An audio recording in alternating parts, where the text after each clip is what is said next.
আপনারা দেখছেন MSR channel 24 hours news. পড়ছি আমি এমডি সোহেল রাজ। গাজীপুর মহানগরীর পুবাইলের হায়দ্রাবাদ এলাকায় প্রতিবেশী চাচিকে নিয়ে পালিয়েছে বিজয় হোসেন ওরফে নূর নবী নামে এক যুবক। সে পুবাইল 39 নং ওয়ার্ড হায়দ্রাবাদ আক্কাস মার্কেট এলাকার জয়নাল আবেদিনের ছেলে। আগে জানতাম না এরকম কিছু, 3-4 মাস আগে থেকে আমি বিষয়টা জানতে পারছি। জানার পরে আমি একটু বাতিজারে একটু করলাম যে কিরে তুই তো মানে ওরা একটু বাধা দিলাম যে তুই এগুলো করিস না, এটা মানুষ যে বিষয় যদি করে থাকস তাহলে ভালো হয়ে যা, নয়তো তোর বাপের কাছে আমি বিচার দিব। পরে সে দেখলাম যে মোটামুটি চুপ। আবার হঠাৎ করে যখন টের পাইলাম, পাওয়ার পরে আবার যখন আমি বুঝতে পারলাম যে তার সাথে আবার সমস্যা, তখন আমি তার বাপের জানাইলাম যে ভাই আপনার ছেলে কিন্তু এই ধরনের কর্মকাণ্ড করতেছে, আপনার ছেলেটারে একটা কিছু হয়তো বিয়ে শাদী করার নয়তো একটা কিছু করেন। এরকম আমি 2 বার জানাইলাম। 1 মাস পরে আবার জানাইলাম রোজার আগে, রোজার 4-5 দিন আগে, মানে ঈদের 4-5 দিন আগে জানাইলাম।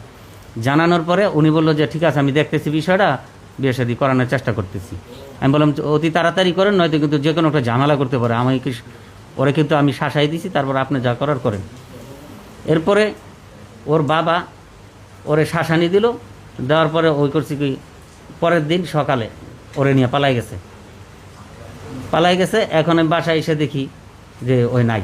বাসায় আগেই আমি ফোন দিছি, আমার ওই বাসায় আমার ছোটো ভাইয়ের বউ, ওরে ফোন দিলাম, কয় কি ভাবি তো নাই। পরে কই গেছে, আমি আবার ফোন দিলাম, ফোন রিসিভ করছে, আমি বাপের বাড়ি চলে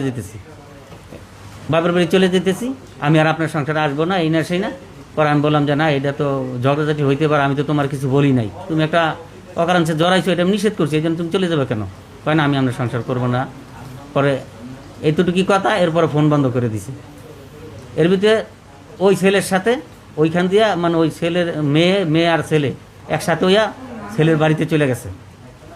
পরে যাওয়ার পরে আমি অফিস যখন শেষ পর্যায়ে, তখন ওই ছেলের ফুফু আমার ফোন দিছে, দিয়ে বললো যে তুই কই আসছ? আমি অফিসে আসছি, ছুটি হয়েছে, আসতেছি।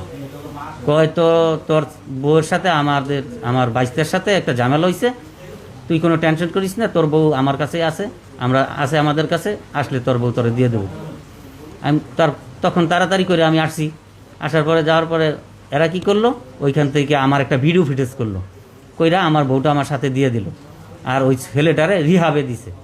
আমি আসলে 13 বছর যাবৎ আমি ওনাকে বিয়ে করছি, 13 বছর যাবৎ ওর সাথে আমার সংসার।